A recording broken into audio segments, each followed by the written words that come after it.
So the title, The End of Poverty in the World, not in Israel. When I talk here about poverty, it's really real poverty, so defined by $2 per capita per day. So the poor in the poor countries. And I'll try to, well, within 10, 15 minutes, you'll understand why there was hope to end poverty and why this was really disappointing, and then why there is still success. All right, so let's start. The idea is that poor people around the world do not escape poverty because they could not invest in profitable projects. So if you think of poor countries, there are many options there, or that's at least what people believe, to invest, and so people could have their small business, or small businesses could grow larger. And this way, people, by having this small business they might have, could escape poverty. But because they are very poor, they don't have the money to invest. So the idea was, okay, and this is based on a lot of evidence and a lot of economic theory, give them credit, access to credit with affordable interest rates. So, and the idea was that to establish these small banks, microcredit organizations that provide affordable loans to the poor. And in just 2005, so that's only 14 years ago, the United Nations declared as the year of microcredit, and a year later, the Nobel Peace Prize was awarded to Muhammad Yunus for his help in pushing that. So the Grameen Bank that provided a lot of microcredit, and there was really a belief that that would sort of end poverty in the world or significantly reduce poverty. But the results were very disappointing because it so happened that poor people do not take loans to invest in small businesses or take very few loans. So the expectation was that poor people would borrow and make these investments and have their small businesses, but that actually didn't happen. And economists did a lot of randomized control experiments, and some people received, others did not, and they compared the two groups. So it was really scientifically tested, at least in many places.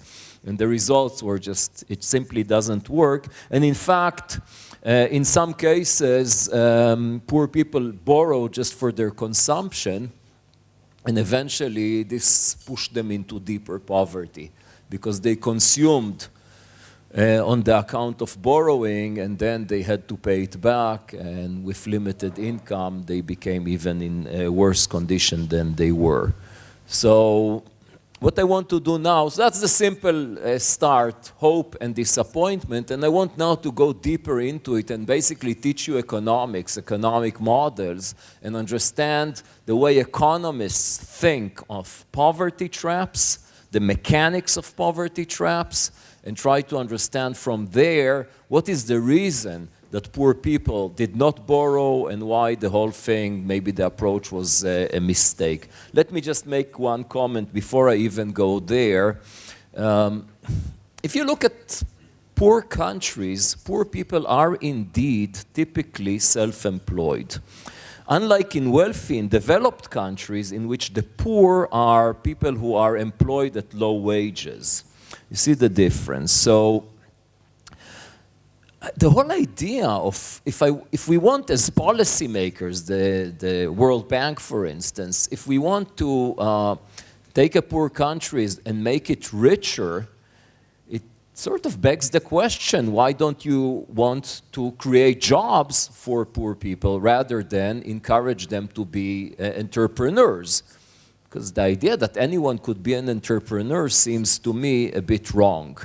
And in a sense, I would say, that's not the success in the title, but part of the disappointment was that actually those who did borrow for investment were more established businesses.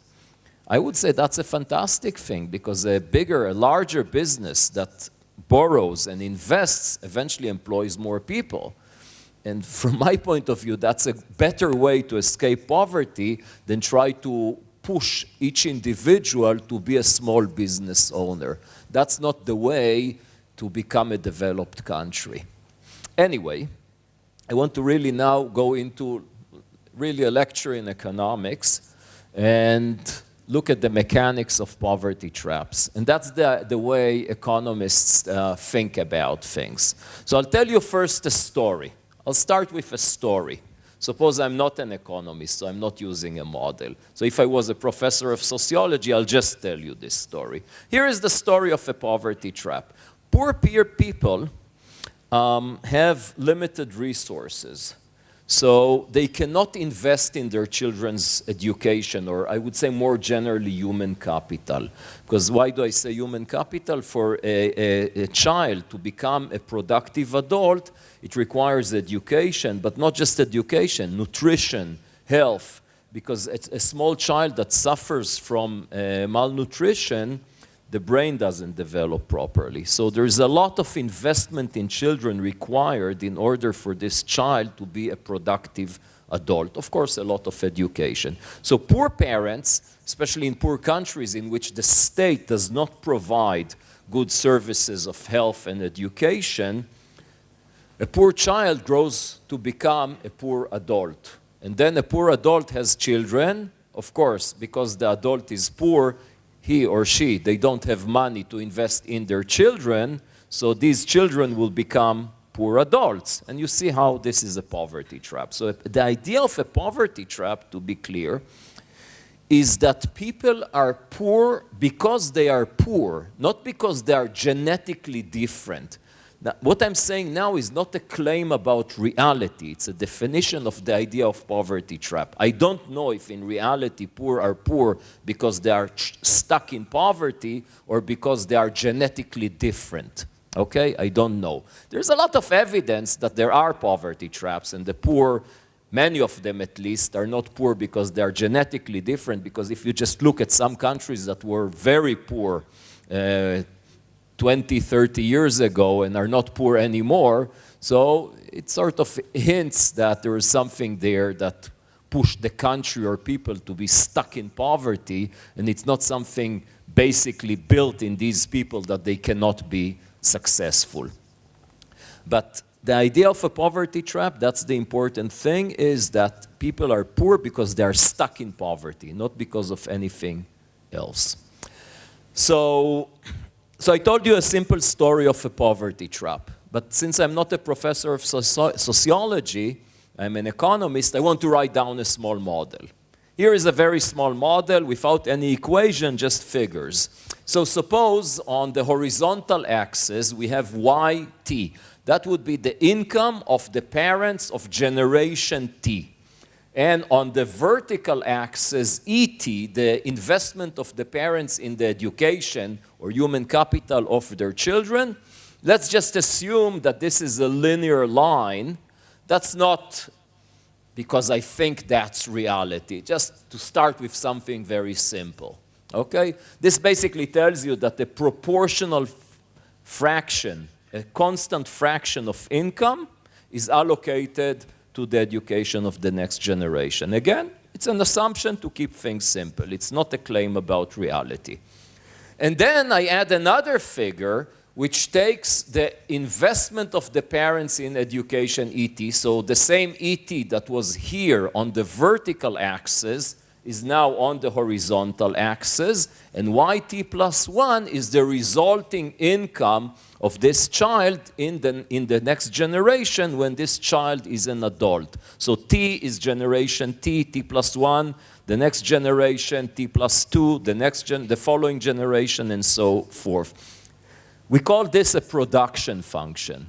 Okay, the input is on the horizontal axis, the output is on the vertical axis. The reason here, of course, it makes sense that this is an increasing function. The more investment in the education, the higher is future income, at least in expectations, but we don't have here anything random in this very simple model. And in addition, it is concave. What does it mean? The concavity okay, פונקציה כאורה, captures the idea that at some stage, at least, beyond some stage, additional years of schooling do not add very much. Okay, so you could think, yeah, elementary school adds a lot. High school adds a lot. A bachelor degree adds a lot. A master degree maybe adds a bit less.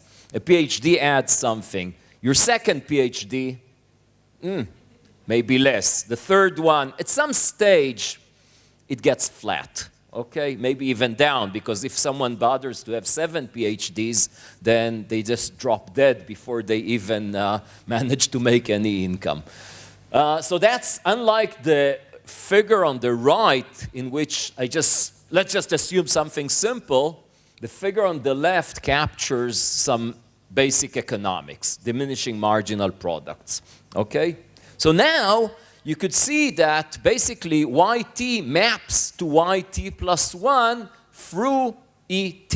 So I could just draw a figure, yt plus 1, as a function of yt, correct? Because for every yt, there is a uniquely determined et.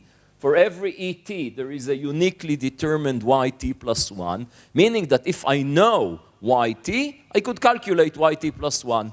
And that's the figure. I use the letter phi to define that figure. And then I add a 45-degree line, which I'll explain in a minute for those who do not immediately see the importance of that line. But I'll tell you what it indicates. It tells you that over time, all families in this economy would converge to the same level of income. Which means, is there a poverty trap here? No, no poverty trap. Only if that's lower than the actual poverty line. Okay, no, but then it's not a poverty trap in the sense, when I say a poverty trap, good question, let me clarify. It means that people are poor because they are stuck in poverty, but others are not. If everyone is poor, it's not really a poverty trap. So the idea is really that there are multiple equilibria. Okay?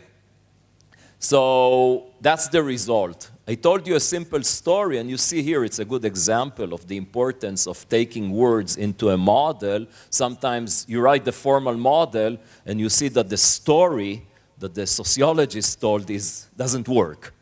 So we need more structure into it. Let me just explain why I added the mechanics of this figure.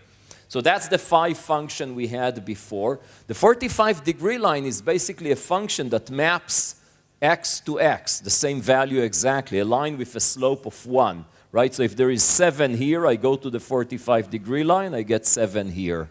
So how do I use this figure? I start with some level of income, call it y1. That's generation 1.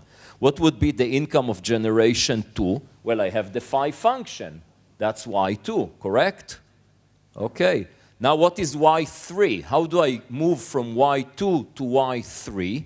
I start with the 45-degree line and just find y2 on the horizontal axis. All right? Is that clear? Okay, and then I have y3. Back to the 45-degree line, y3 moved from the vertical to the horizontal axis, and now I have y4 and y5 and so on and so forth. What you could immediately recognize is that as long as the phi function is above the 45-degree line, we have income growing over time. And if it is below, we would have income declining over time. And that's why we had that figure over here, or just here, I think I'll get it. Yeah, that's the figure I have at the end. So no poverty trap. So what does it mean? We need some other thing in the model. What do we want to get? If we want to explain persistence of poverty, we need a model that generates something that looks like that the phi function would cross the 45-degree line more than once. Okay? In this case, you could see that this is a figure with a poverty trap. Low income, anyone starting in this area, we'll call it the basin of attraction of the low income equilibrium steady state, and there is the basin of attraction of the high income equilibrium. There is a threshold level in between that separates between the two equilibria. Okay, is that clear? Okay. There is this line, the phi function. I didn't explain how we got it. I don't know yet. I'm saying that's what I want to write down a model that would generate this type of phi function. Remember from the previous figure that if phi is above the 45-degree line, then we have growth of income over time. If phi is below the 45-degree line, then we have the income shrinking over time. So now look at that figure. Here, phi is above the 45-degree line at that area here, so income would grow. But in this area, it is below, so income is shrinking. So you could see that any family in that area, income would converge over time to the low-income steady state. The same in that area. Here, again, up above this point, again, the phi function is above the 45-degree line, so income would grow over time. Here it is below. So we get the result. This figure tells you that initial conditions determine to which equilibrium would families converge over time. Again, this is not a claim about reality. It's a model. Is this a model that is realistic or not? We will talk about it. But the first challenge is, how do we create a model like that? We need to go back to the drawing board and play a little bit with our assumptions. The simple story I told you initially doesn't work. We need to complicate the story somewhat. Okay? Here is an illustration of the figure we got here. Okay, here is just an illustration of the dynamics of the figure. You could think of that as a car. This is a road. So there's a valley, a hill, another valley. The car has no engine. Okay? So if it's in the valley of the poverty trap, it stays there. Okay? And if it's in the valley of high income, it stays there. So you can see exactly, if I put the car randomly somewhere, if I put the car in that area, it would converge to poverty. If it's in this area, it would converge to high income. And if I give the car a little push, if the push is not strong enough, it will fall back to poverty. Okay? So that's just another way to show exactly this figure. Just another way to illustrate this figure. Okay? Yeah. Yeah. About the first figure, I don't understand how we can explain that when from a certain income, the next generation will have a lower income than the first one. Well, I didn't explain it yet. I just show you a figure. Say, well, if the phi function looks like that, that's the result. Now let's tell a story. Okay, we need to go back to the drawing board. Okay, so what could I do? I could do a few things, but I'll tell you what was done in the literature. So we introduce, let's play with the production function and replace the standard production function with an S-shaped production function. What is an S-shaped production function? Here it is. It looks like an S. It tells you, the meaning is important, that at low levels of investment, the return is very small. You see the slope here. You increase education by a lot, income grows just by a little. You increase education here by a little, income grows by a lot. So this pushes people to corners. It says, well, if I cannot invest a lot, I better not invest at all. An extreme case of the S-shaped production function is a fixed cost. Think of going to university and getting a bachelor degree. Okay, so there's a fixed cost of doing it. And if you don't graduate, it's as if you did very little. Only if you graduate, then you're here. Okay? So that's the idea of fixed costs. Now, yeah. The assumption is that the S-shape isn't monotonic. Is there a situation where I can invest money assuming I would have a... Doesn't matter. It doesn't matter. Because I wouldn't go there. You're pushing me to I mean, that doesn't make much sense, that you invest and you get less, right? So, and obviously, yeah, doesn't matter. So now if I, again, combine these two, the mapping from YT to YT plus 1 could have the shape that I want. Okay, so I could get this result. And examples of papers that did that, there is a paper by Dasgupta and Ray from '86. The story that they tell is a nutritional story. Here is what they say. That's their story, that people, in order to work, need to eat. If they do not eat enough, they don't have the energy. They don't have... Sheila?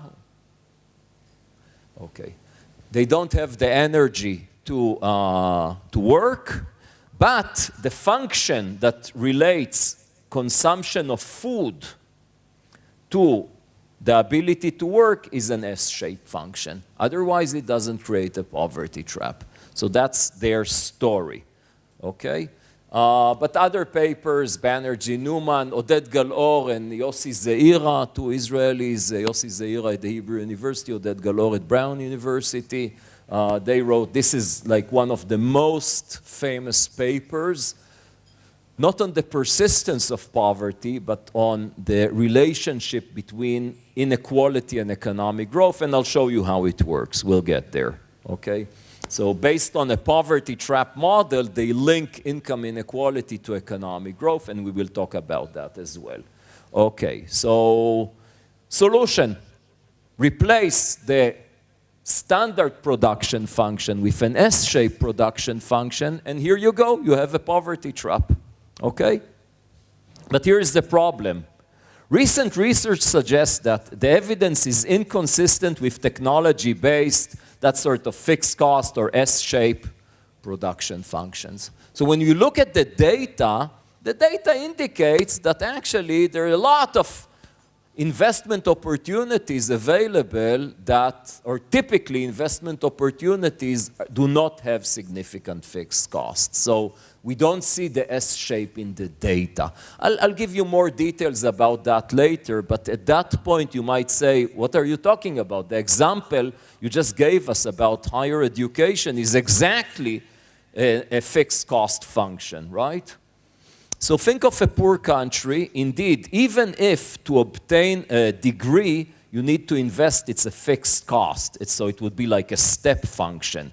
You invest, you get zero return, and then if you finish, you pay all your tuition and spend all the time needed to acquire education, then you have a jump in your income. So that's like an extreme case of an S shape, right? So how could I claim that that doesn't exist in reality?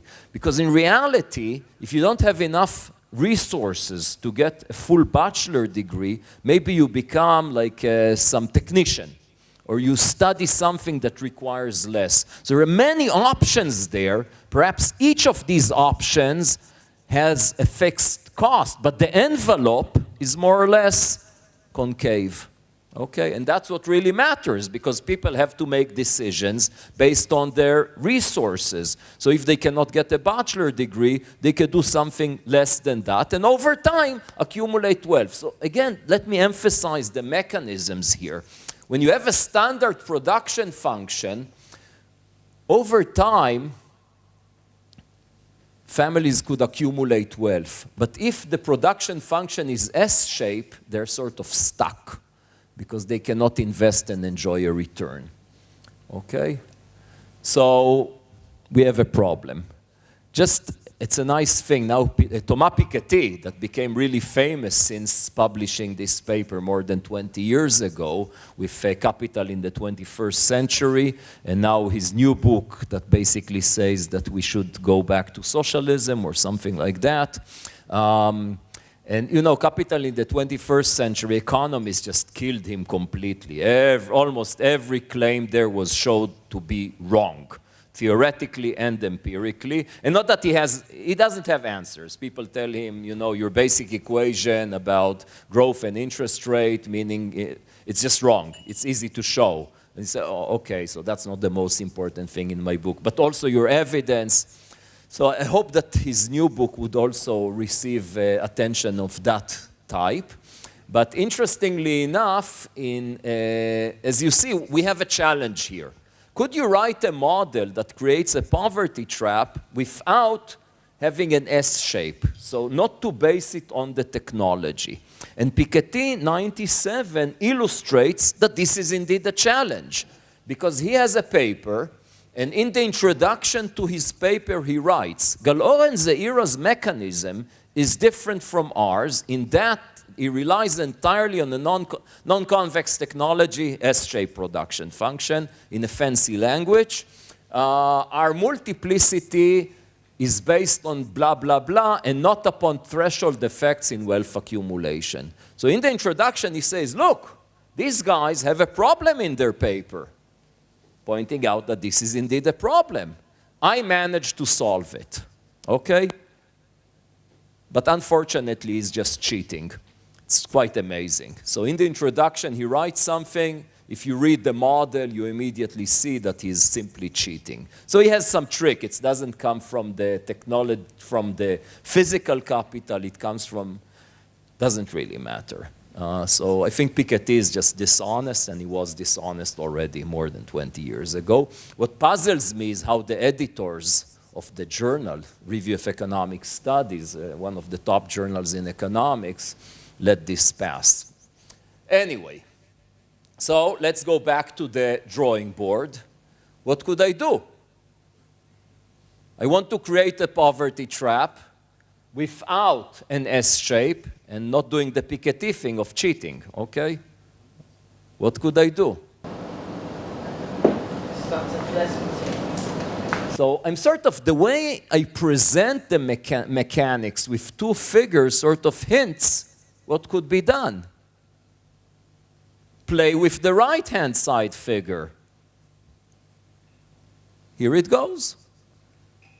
Okay, so let's keep this technology standard because that's the facts. Okay, we want to model, a good model is a model that doesn't, that the results are not based on crazy assumptions that are not realistic. Okay, so let's make an assumption that the saving rate is increasing with wealth. Okay, this basically tells you in this example that families do not allocate a constant equal fraction of their income to their children's education. Poor families invest 0 or 1% of their income. Wealthy families invest 20% of their income. The fraction is increasing, so you get this convex function, okay? Does this sound reasonable to you? In reality, yes, that's actually what the data shows. Now, if I combine these two figures, what do I get? I get the result I want. Okay, so here is a nice way to get a poverty trap. The first one to show it is this guy, Omer Moav, in 2002. I had why am I so angry at Piketty? Because it was very hard to publish my paper. Why? Because I sent it to journals and they say, oh, but Piketty already showed it. Well, he didn't, but you know, people don't know. They read the introduction of a paper and don't bother with the details. Anyway, got published eventually, and then there's other papers and a few others that, I would say the common thing is that over time, going back to the Galor-Zeira model, more than 30 years ago when they wrote it.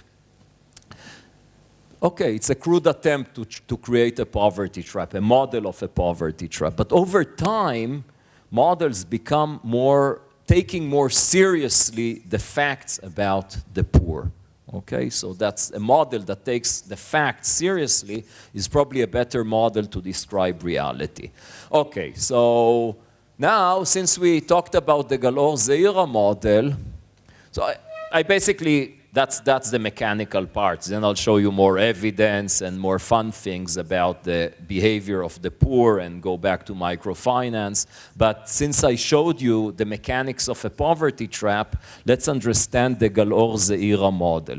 Let's talk about income inequality and growth and see how, doesn't matter how I created the poverty trap, let's remove this and just keep the horizontal line. I'll spread it a bit. So basically what we have here, and doesn't matter which model you take, any model that creates a poverty trap has some kind of figure of this type, which basically tells you there is some threshold level of income. Anyone below that level will converge to the poverty trap. Anyone above would go to the high income equilibrium, okay?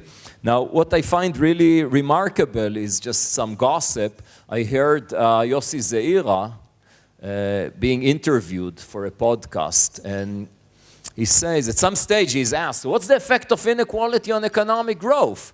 And he said, well, there is a very simple answer. I have a model that tells you that inequality is bad for economic growth.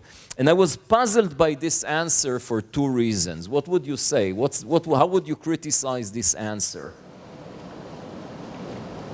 It's a model. It's a model. Exactly, yeah. Well, I could write a model that creates the opposite. It's a model. I mean, economists do not give that answer anymore. What do you mean you have a model? A model just helps you, guides your empirical research. Eventually, we're trying to understand reality, not to study models. A model is a tool that might help you study reality. Okay, but let's see his model, the Galor-Zeira model. So now let's add country A. That's the distribution of income, initial income in country A. That's like the התפלגות, פונקציית צפיפות, the density function, okay? Everyone knows what התפלגות is. And what will happen over time? Well, that's the fraction of people that would converge to the poverty trap, correct? Okay, now let's take another country. We want to ask about the effect of inequality on economic growth. So let's take another country that is equal to country A in everything. All the parameters of the model, average income, but just with less inequality. So here is country B, okay? You see, just the distribution is more around the average. We have less of a tail, less tails to the right and to the left.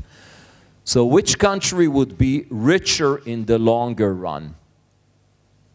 Country B, right? Because that's less people in country B would be poor in the long run, so more people would be wealthy. So average income in country B would be higher than in country A. They started at the same point, but country B would grow faster to a higher level of income. Correct? So Yossi Zeira is correct, at least in that statement that his model predicts that inequality is bad for economic growth. Is he? No, why not? I just showed you. Because you took a random specific mean right? Until they To the left of? To the left of the Crucial, the threshold. Correct.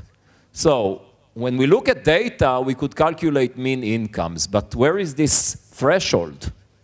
Who knows? We don't even know it exists. So maybe that's reality. And in that case, inequality is good for growth, right? Here we get the opposite results. I mean, the intuition for the basic result is if the average income is sufficiently high for people that have average income to invest and become wealthier over time, then of course, the more people are, instead of being poor, are more to the average, more people could accumulate wealth over time. But if the average is below the threshold, actually inequality allows for at least some people to become wealthier. I'm not saying anything normative about good or bad. I'm just saying a positive statement. Inequality in the Galor-Zeira model could increase growth or reduce growth depending on the assumptions of the model, the parameters of the model. Let's talk a little bit more. Just a few words about other theories of inequality and growth. So the basic, if you go back in time before and that's the important thing of the Galor-Zeira model, is really to advance this idea. They call it the credit constraint approach to inequality and growth. Basically says poor people stay poor. because they cannot invest. They cannot invest because they do not have access to credit. And as a result of that, we get a poverty trap. And a model that has a poverty trap could have a prediction in which the distribution of wealth has an effect on long-run growth and income. So it's an extremely important model in highlighting this mechanism, because before the Gal-Or Zeira model, the view was, going back to Adam Smith, for centuries, the view was that inequality is very simple mechanism. What's the engine of, if you go back to the early 20th century, 19th century, you ask people, what's the main engine of economic growth?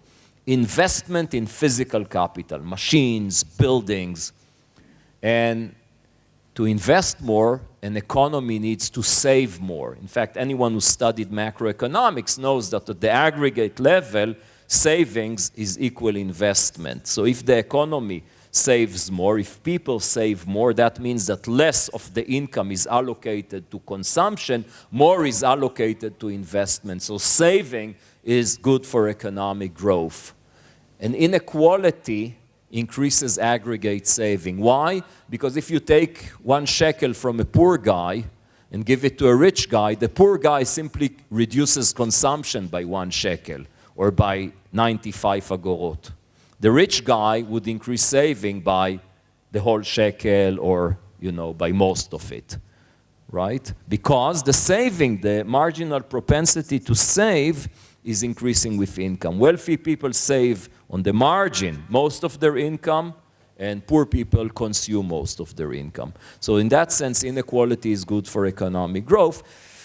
Not to mention, and that's sort of obvious, that if inequality is reduced mechanically by the government, by high taxes and redistribution, that's of course something that kills incentives. Okay, we talked about that yesterday. Remember that I said if you think that it's a good thing to live in an economy in which people that work and are successful receive something in return, then that means you're happy with an economy that is unequal.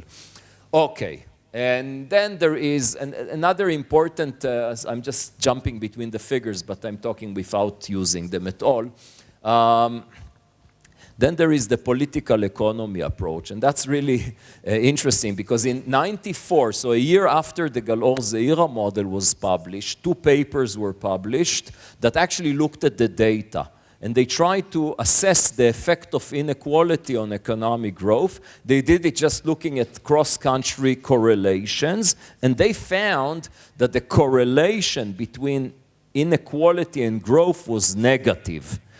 The conclusion, the naive conclusion, is that inequality is bad for economic growth, but today we sort of say no, but that's complete nonsense because what they saw is just correlations. They cannot, from what they did, they cannot infer a causal effect. And today the frontier of knowledge in empirical economic research about the answer, is inequality good or bad for growth, is we don't know.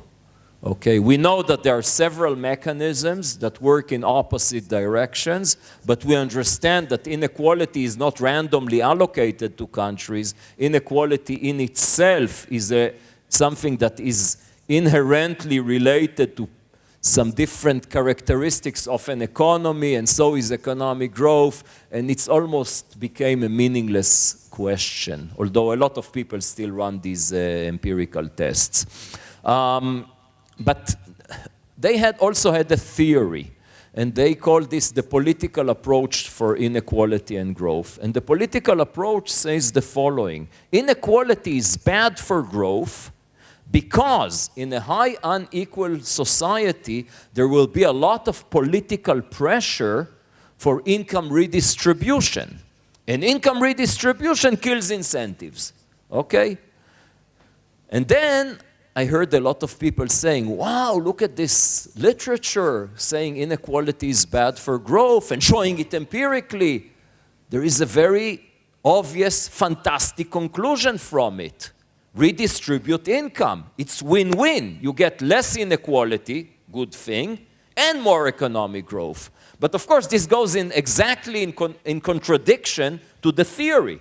The claim of these authors is that inequality is bad because it creates redistribution. Then people say, oh, fantastic, let's do redistribution. I mean, I'm not saying here anything, is it good or bad to do redistribution? I'm not making any normative statements here. I'm just saying that the positive conclusion that redistribution would be good for economic growth is just a complete misunderstanding of the economic research on the relationship between inequality and growth.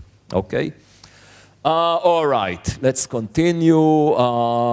Right. So, in parallel to trying to help poor people in poor countries by providing microcredit, for the last at least 60, even 70 years, there are attempts to help poor countries escape poverty. So now I'm moving from the individual level. Let's forget about the big challenge of making India rich, but let's look at poor people in India living in rural areas and try to help them. That was what we saw before. That's the microcredit. But some people were more ambitious, the World Bank and others, and they say, well, no, we should actually save countries. And one could write down, based on very similar mechanisms, a poverty trap for countries. So it's exactly the same, but now the interpretation, these are not individuals, these are countries. And a country is poor because it is poor. Okay? That's a poverty trap. It's not poor because it has some problematic culture or bad institutions. It's poor because it is poor. That's a poverty trap. And now you know we could write down models that generate this result. The most famous economist in recent years is Jeffrey Sachs. He wrote this book just in 2000 and, when is it, 5, I think, quite recent. And he said, the end of poverty, and if we do the right thing, we could eliminate world poverty by 2025, 6 more years to go. Bono, the singer from U2, the lead singer from U2, wrote the foreword to his book. And you could see why not just Bono, but many celebrities love this approach. Because it basically says, look, if we, the rich countries, rich people, if we're just, all we need to do is to be generous, be willing to give poor people money or poor countries money, do it in a wise way, and we could end poverty. So it's like a very optimistic approach. And people love this approach. You could guess already what happened as a result of putting trillions of dollars into poor countries. Nothing happened. Well, a lot of things happened, but poverty didn't end. It didn't reduce poverty. Let's see the details. So there are, I don't want to claim that international aid to poor countries did not do good things. It didn't reduce poverty. Okay, so there is the Green Revolution, that's back to the 50s. So these are more productive cereals. Vaccination saved life, rehydration treatment saved life, agricultural stuff that increased productivity. But it's interesting, despite increases in productivity, income per capita did not go up. Main reason? Corruption? Part of it, yes. Yes. What else?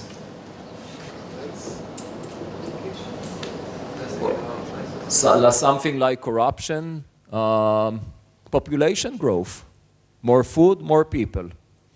What Thomas Malthus taught us. But although they also have some examples of successful family planning programs, which should sort of cancel out this Malthusian mechanism. So there are examples of success, and as you know, he says we basically need to do this and that, and exactly what's the right thing to do. But the main idea, look, let's go back to the model. Suppose you believe that this is reality. Okay, that's not my claim.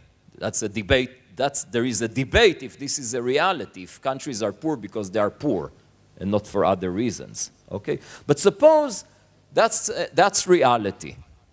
And now the World Bank asks you, so what do we do? How do we save countries and help them escape poverty?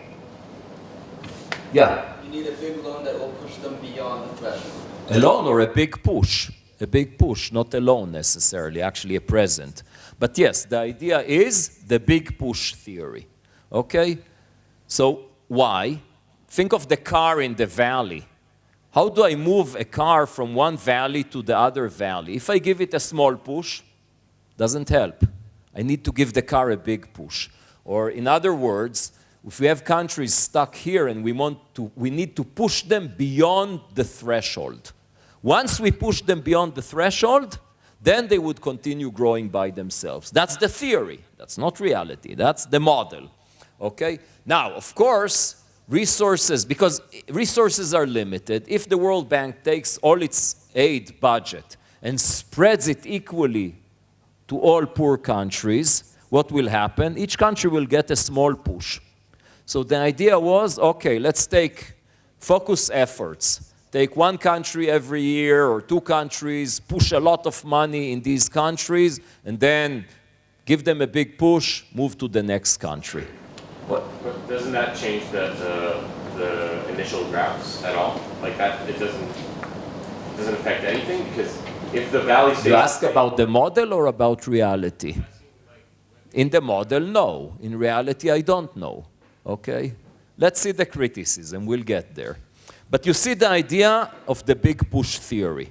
So what is the big push? The idea of the big push is not just to give countries tons of money, but to invest in these countries, in schooling, in infrastructure, in industry, okay? So really help them in all the frontiers, the stuff that we know are factors of production, human capital, physical capital, infrastructure, and so on. What was the result of all that? Basically, trillions of dollars went into, so big enough, yeah, that's what I just told you. Yeah, the big push theory led to policy which resulted in the spending of trillions of dollars to aid poor countries with very disappointing results. So it didn't work. It increased governments, it increased corruption, but it didn't reduce poverty. This guy, William Easterly, at the time when he wrote his book, The Elusive Quest for Growth, criticizing the World Bank for their policy, in the introduction to his book, he wrote that he's very proud to work for the World Bank because he's being paid by an employer in which he himself is criticizing. And then when he wrote the second edition, he had to change the introduction. They did fire him, and now he's a professor at NYU.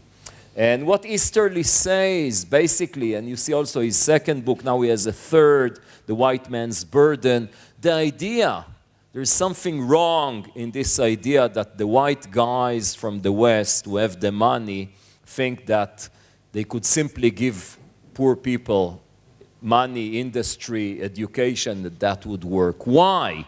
The main reason is that the big push recommendation overlooks the unobservable information and incentive problems facing any large-scale planning exercise.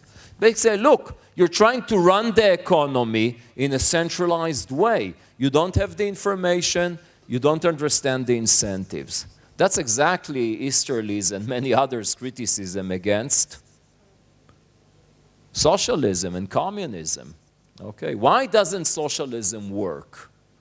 Because there's a problem of information and a problem of incentives. And that's exactly what they're trying to do with the big push story. And also he says, well, you know, Jeffrey Sachs writes a nice book, Bono writes the introduction, but if you really read it, there's nothing new. The same things were written in the 50s and 60s. We already know it doesn't work, but why not try again, okay? And he's not, now Easterly is not against helping, but he just says, look, you need to do it with much more attention to the small details, to work with the local institutions, to understand the local culture, to understand the local incentives. Otherwise, it just doesn't work. And indeed, he was right. And he has an empirical paper that criticized the entire approach. He says, this is about countries, not about individuals. Poverty traps just do not seem to be consistent with the data. Okay? If he looks at the period of the last half of the 20th century, growth for the lowest 20% of countries is not different than the other parts. So a poverty trap would mean that some countries are stuck in poverty while others are growing. No, you don't see it in the data. There are huge gaps in income per capita. I remember Ori's lecture. Huge gaps. They did increase dramatically over the 19th and 20th century, but in the last 50 years, you don't see much of a systematic increase. The claim that well-governed poor nations, so that's the idea of a poverty trap. The poor nations they're not different than rich nations. They're just poor. They're, in a sense, well-governed. That's just wrong. They're not well-governed, and that's their main problem. And big push. You should see in the data takeoffs. You should see countries that are poor, poor, poor, poor, and then suddenly they grow. Do we see this in the data? Yes. Rarely, but we do. Look at Taiwan, look at South Korea, Singapore, China. These are countries that grow rapidly, but they are rare and they are completely unrelated to foreign aid. Okay, could anyone seriously claim that China, look at China, 30 years ago, almost all the Chinese people, I don't have the numbers exactly in my head, but look, you could look at the data. More or less, 90% of Chinese people 30 years ago are in extreme poverty. Today, almost none. Okay? So is this fantastic growth rate of China in the last few decades a result of aid? Not at all. Not at all. Some more criticism about aid does not significantly increase investment, doesn't benefit the poor. I think we talked about all this. So far, I talked about hope and disappointment. Okay, there was a lot of hope that microcredit could save the poor. A lot of hope that the big push could end poverty. Results were very disappointing. So why do I have success in the title? Because if you look at the data, you could see the success. So this is the distribution of income in the year 1800. Again, distribution, the area under the curve is 1, the total mass of the population. The reason they increase here the area is just to capture that there are more and more people, okay?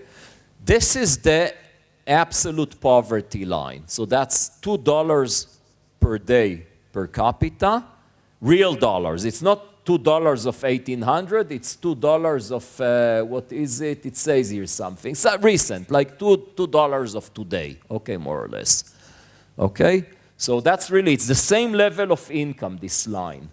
So you could see that in 1800, the colors are the continents. Red is Asia, yellow is Europe, blue is Africa. So if you look at 1800, most people lived in Asia. Still most people live in Asia, but hardly anyone lived in Africa. Europe was the second largest area in terms of population. No one lives in America. Well, no one. The numbers are very small. And you could see that the world in 1800 is a world in which the vast majority of the population live in extreme poverty, not just on the line, way below the line. $1 per day, not $2. Again, dollars in purchasing power of today, not at the time. Move 175 years to 1975, look at the world. Asia is still extremely poor. Africa is still very poor. Europe, America, wealthy countries. No one is poor. Hardly anyone is poor in Europe and in Americas, including America, including the poor countries of America. These are small numbers.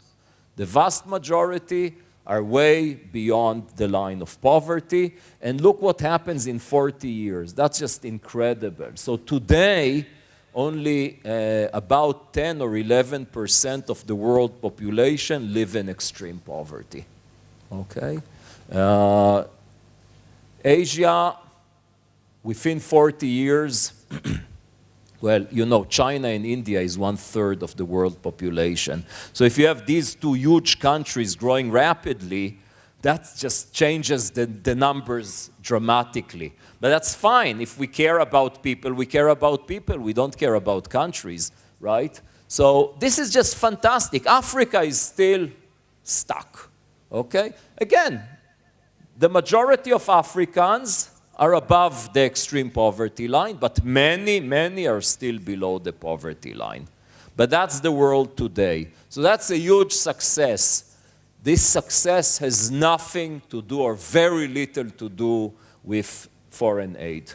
It has to do with changes in economic policy, in institutions. And you know already, based on José's lecture, my lecture from yesterday, and you know what these countries did. Okay, they just adopted different forms, not identical in details, but the idea is market economies. Economic freedom, even without political freedom, works, like in China. Singapore is not really a democracy. Income per capita in Singapore is about twice as high of that in Israel, okay, because economic freedom is there. And this is how these countries became wealthy, and this is how they ended poverty. Let's go back a bit more about still what is done by economists today instead of writing useless models. I'm talking also about myself in that when I say useless models. So no, I don't think they are useless. I'll show you in a minute. Models that actually take seriously the facts, I think, are quite useful. But what people do today in the field of development economics, the main thing is randomized controlled trials. The idea is the following. Okay, so these guys had big ideas and they just spent trillions of dollars in programs without testing them. So the idea today is, okay, let's spend millions of dollars, not trillions or billions of dollars, millions of dollars in testing. So let's go. We have an idea. You know, everyone could have ideas. If we give kids books, it might work. We give kids treatment against disease, it might help. You know, there are tons of ideas. You go to India to a public school, teachers are not there. Oh, maybe we give the kids a camera and they have to take a picture of the teacher. I'm not inventing. That's things that are done and actually work, surprisingly. They have to take a picture of the teacher every morning. That increases the probability that the teacher actually shows up to class.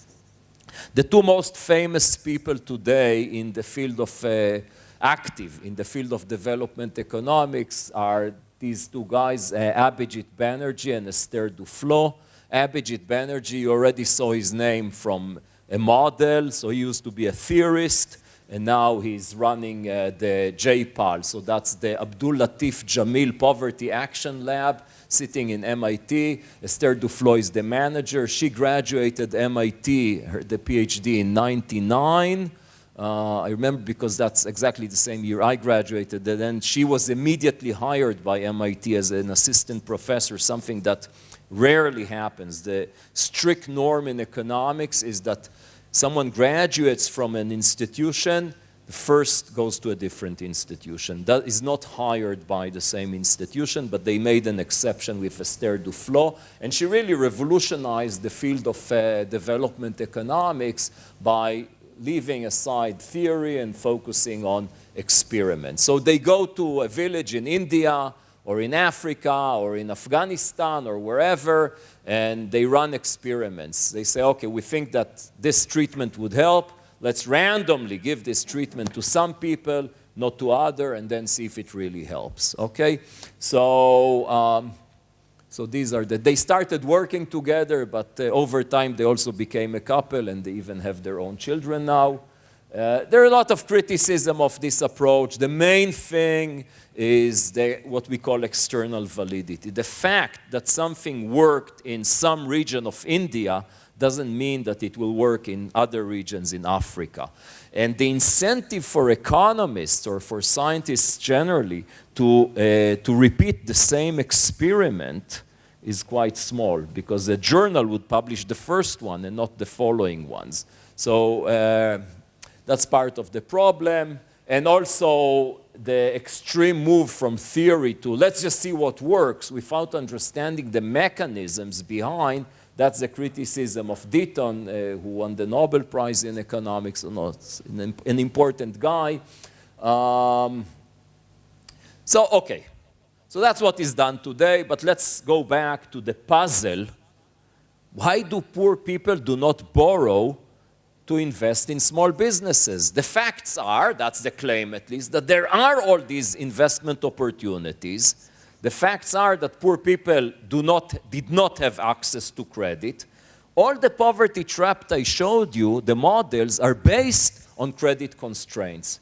So the expectation was, give them credit, they will invest, and we will see results. But this didn't happen. So we're puzzled. Why didn't it happen? Is it subsistence income that prevents the poor from saving? Before I even go to before answering the question, I want to show you some more facts about the poor. So like in my paper, I basically say, okay, the poor cannot save or invest in their children because they are on subsistence. So here are some facts. This is a different paper a paper by the same Banerjee and Duflo from 2007. They describe the life of the extremely poor in the world. What do they find? They scarcely invest in their children's education, are poorly fed, and suffer from health problems. I think these are really extremely poor people. Like, if they need glasses, they don't buy glasses. If they need to see a doctor, they don't see the doctor. If they, they're really, really poor. Like, body mass index. Poor people in poor countries are very skinny, typically. They don't eat enough. Okay. The vision we have, some people might have poor but happy. No, this is, maybe a guru in India that has his small ashram, eats very little and is very happy. That's not the typical case. The poor are worried, they're anxious, it interferes with their sleep and with their work, the fact that they are poor. They're not happy to be poor. They fail to make trivial investment in their businesses. You see, that's the main thing that we hope that microcredit would help. They save so little that they cannot avoid cutting on their meals when they suffer a temporary decline in income. So they basically live from hand to mouth. So you'd say all of that is not surprising. I mean, that's being extremely poor. Yet, the same people spend a large fraction of their income on stuff that doesn't alleviate poverty, that does not help them escape poverty. Alcohol, cigarettes, festivals, and that's sort of a bit puzzling, okay? And let me show you some interesting, that's an article from the New York Times 9 years ago. Moonshine or the kids? So the reporter argues, that's the conclusion of this reporter. I'll in a minute show you the facts. If the poorest families spent as much money educating their children as they do on wine, cigarettes, and prostitutes, their children's prospects would be transformed. So he visits the Obamza family in the Congo Republic. This family doesn't pay rent. The rent is $6 a month, and it's already 8 months behind and is in danger of being evicted. They also have no mosquito nets, although they already lost 2 of their 8 children to malaria. Mosquito nets are too expensive. They do not pay the 2.5-month tuition of each of the 3 school-age kids, so they don't send their kids to school because they are too poor to pay. But they do spend about $10 a month on cell phones, and Mr. Obamza goes to the bar and spends $12 a month. So you see, these are just amazing numbers, right? He doesn't pay rent, $6 a month. Doesn't send his kids to school, $2.50 a month, but spends $12 a month in the bar. And other villagers say that Mr. Obamza drinks less than the average man in the village. What explains this? Facts. 15% of household expenditure in rural India is on festivals. In India, it's typically the cost of a marriage of a daughter. In South Africa, people spend a year's income on a funeral. A funeral is a big festival, and they feel they have to spend, and they borrow money in many cases and go into deep debt. What are possible explanations? I think there are two main explanations. One is extremely popular because of, I think, not because it makes a lot of sense. I may be not objective here, but that's, Banerjee, he's the famous guy, and Muleinitan. Two less famous guys look at conspicuous, that's Vika Neyman from Tel Aviv, conspicuous consumption. So the idea is that people want to make a show. So let me tell you a little bit about people making a show. Poor people making a show. We know it about wealthy people. That's a very old literature. And people in many cases spend money not just because they have direct pleasure from driving a fancy car. Part of the pleasure of driving a fancy car is that others would see it, right? Okay. Let's skip the technicalities. Okay, so indeed, some research emphasizes that in weddings in India, it's all about, or a large part of it is about showing off. So poor people want to signal, well, you think I'm very poor, I'm less poor than you thought. That's sort of the way I understand it. Missy Elliott, so that's not about India, but she's a very successful rapper. She says bling bling culture. I think today we just say bling for short, but at the time it was bling bling. Flashy jewelry worn especially as an indication of wealth encourages young black men and women to spend their money irresponsibly. So Missy Elliott criticizes the bling culture. Now, of course, suppose I entered here with a necklace with a giant something like that. You'd think, why, this guy is an idiot. But we signal our wealth in different ways in different cultures. And I don't have any theory why it would be bling in some place and golden teeth in a different place. Okay, but the idea that people signal wealth and like to show off is really universal. It is really very strong in some places, less so. In other places, like Scandinavian countries, the culture is don't show off. But in most countries, yeah, we like to show off. Israelis, definitely. An article from the New York Times. For India's newly rich farmers, limos won't do. So the story is a farmer, poor farmer. But because of urbanization and development, some land suddenly goes for construction and becomes really expensive. So this guy gets a windfall by selling some land of $109,000. For this guy, this is like endless amounts of money. What does he do with the money? Well, he takes $8,000, so that's like 8% of his wealth. He rents a helicopter for his son to go 2 miles by air to his wedding. And if you read the article, it's really all about show-off. A reporter interviews experts and family members, and they say, yeah, it's to show that we have now a new status. So Indians are really obsessed with status, and they have the caste system.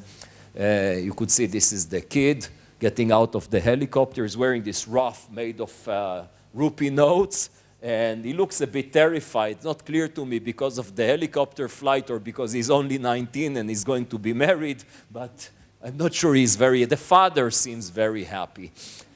Talking about golden teeth. So that Tajikistan's president banned gold teeth, the use of cell phones in universities and big birthday parties. Why? Criticizing wealthy citizens for showing off their wealth by throwing elaborate parties and thereby setting a standard. So apparently what happens in Tajikistan is that people would send a family member abroad to work for a few years, and then they burn it all in one night to do a big party to show off their wealth. That's something really new I found. Someone sent it to me. It's in the Russian TV, RT. It's a Russian TV channel in the English language. Look at the Congo Dundies. So these are people they live in one of the poorest countries in the world. They are very poor, but they just borrow money and save money, and all they do with this money is they buy the most expensive possible suits and shoes, and they're really dressed fantastic. I mean, it's a matter of taste, of course, if you like this, but you should see it. It's a video I watched twice. I couldn't just stop and see it only once. It's just incredible. You could see the environment is so poor, and look the way they are dressed. Here is this guy coming to this market, and everyone is cheering him for the way he is dressed. So why do we do it? So, I mean, there's a lot of explanation. I like the way I read in Steven Pinker's How the Mind Works. By the way, Pinker, a book you must read is The Blank Slate. Really explains a lot if you want to understand the deep roots of this debate between, I would say, the central socialist approach and the more freedom approach. Read The Blank Slate. Aluach HaChalak, the translation to Hebrew is quite good, actually. Aluach HaChalak, Steven Pinker. Really a fantastic book. But this is a different book of Pinker, and he basically says, look, status is in our genes, and conspicuous consumption is universal. Why? Evolutionary reasons. By the way, differences between men and women. Men and women behave differently. And some psychologists did many experiments about that. So pretty women inspire men to behave like idiots. Mating goals in men increase their willingness to spend on conspicuous luxuries. In women, mating goals boost public helping. And we know, by the way, this is already a very well-known fact, that when it comes to programs of aid to poor people, give the money to the mother in the family, not to the father. That's well known. And we're not special, so it's not just people. It's, the peacock. That's conspicuous consumption. This big tail doesn't help the peacock escape predators, right? But the ladies, the peahens, are impressed. It does the job. That's conspicuous consumption. So this is basically what Tzvika Ne'eman and myself did in this paper, published a few years ago in the Economic Journal, is really some model that emphasizes that this could create a poverty trap and explain conspicuous consumption as a source of something that explains the facts. The alternative explanation is temptation. Temptation, according to Banerjee and Muleinitan, is a donut. So what is temptation? Temptation is part of what we call today behavioral economics, meaning that people have issues of, in this specific case, self-control, or they're inconsistent over time. So today, when I go out of my house in the morning, I tell myself, I do not want to eat a donut. But I walk in the street and I see the donut, I buy a donut. Why? Because it's nice, it's sweet, it's oily, it's yummy, whatever. And we have it all the time. We have issues of self-control, and to think that poor people do not suffer from issues of self-control is obviously a mistake. Maybe they even suffer more because they are so bothered by their situation that it's harder for them to focus. It's harder for them. They're hungry, they're worried, they're concerned, they do not sleep well, and then they have more issues of self-control. Formally in their model, 1 second, why do they say that temptation is a donut? Because for someone who is wealthy, a donut is meaningless in terms of the cost. Of course, in terms of diet, it's not meaningless, but in terms of the cost, it's meaningless. But for a poor person to spend a lot of money on donuts is an issue. And that's how their model creates a poverty trap. Okay? Do you like the story that temptation is a donut? If you need to criticize it, what would you say?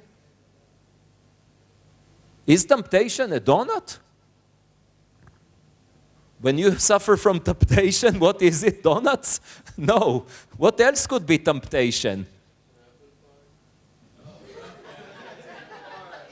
Hey, yeah, what about a private jet plane? Temptation is endless, you know. If you're poor, temptation is a donut. But, you know, maybe for me, temptation would be a car that actually I cannot afford. I should not afford. Or temptation would be flying in business class instead of coach. So temptation is endless. So actually, I don't buy their... I buy their basic claim that people are subject to temptation. Obviously, true. But the claim that temptation is very costly to the poor and less so to the rich, which is crucial for their model to work, I find not convincing. Yeah, temptation is a donut, but it's also many other things. You also buy the donut. Donut and a car I shouldn't buy.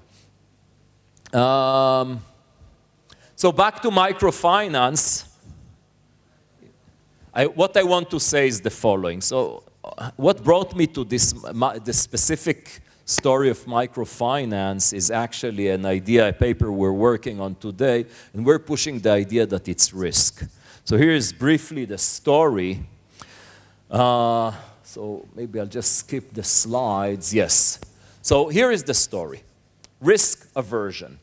People do not like to be exposed to risk. In what sense? If I could get, that's the definition of being risk averse, I would always prefer $100 for sure over a bet, a gamble, that gives me $100 in expectation. So any risk-averse individual would prefer $100 over 0 or 200, 50-50. Okay? That's the definition of risk aversion.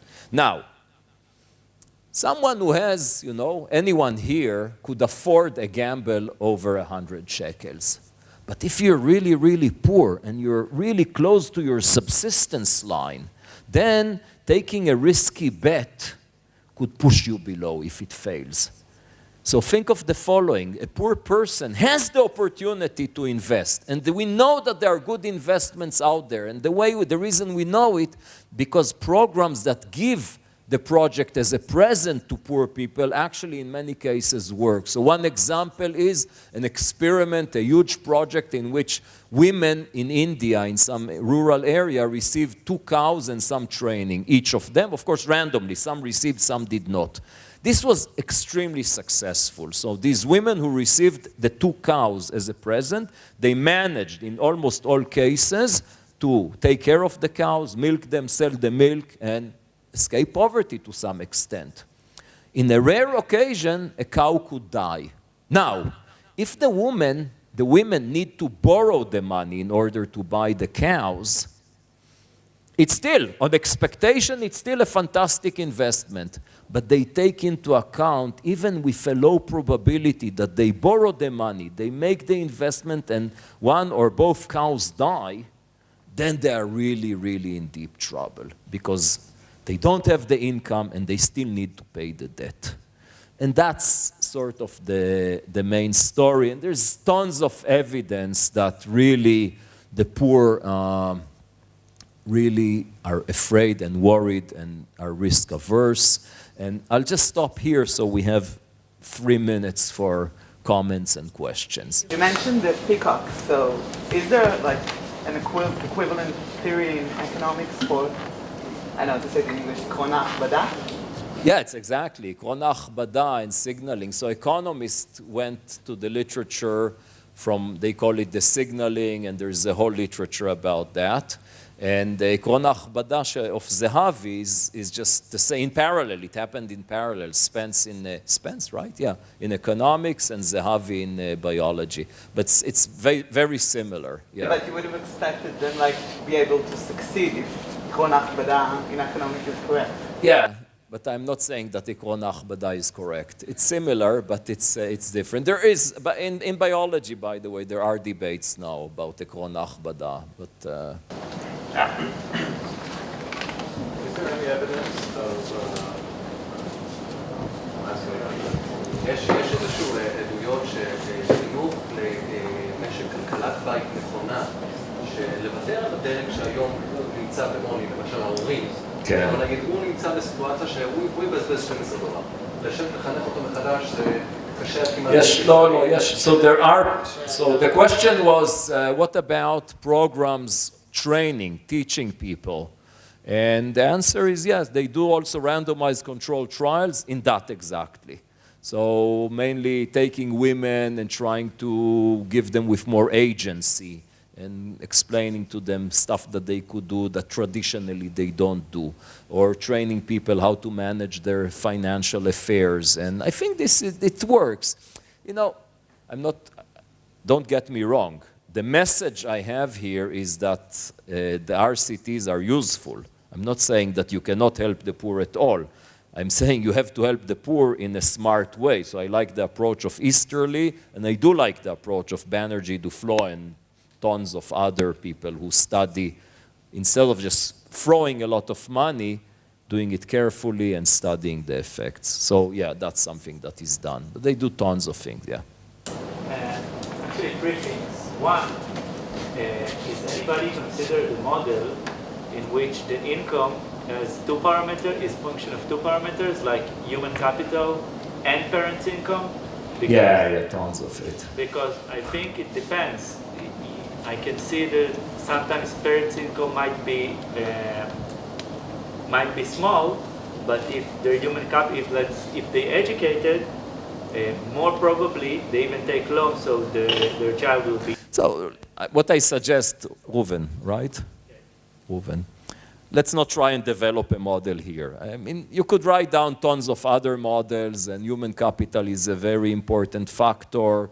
And in my model with Zvika, I didn't show you the model at all. I just sort of told you the main story.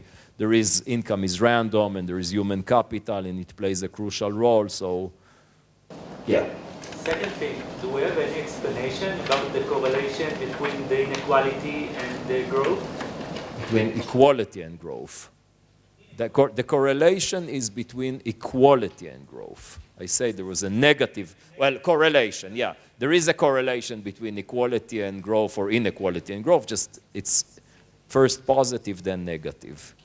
Because some will claim that inequality causes the equality causes the growth, and it looks like you don't believe in that. And no, I'm not. Look, it's not a matter of belief. It's a matter of what the evidence tell me, and from the evidence, it's very hard to infer. Sorry. So no, I told you basically what the explanations are. But to answer your question, the main issue is that inequality is not randomly assigned to countries. So maybe a country that is more uniform, for instance, people are more similar to each other. This helps they speak the same language, for instance. They come from the same ethnicity. They're more cooperative.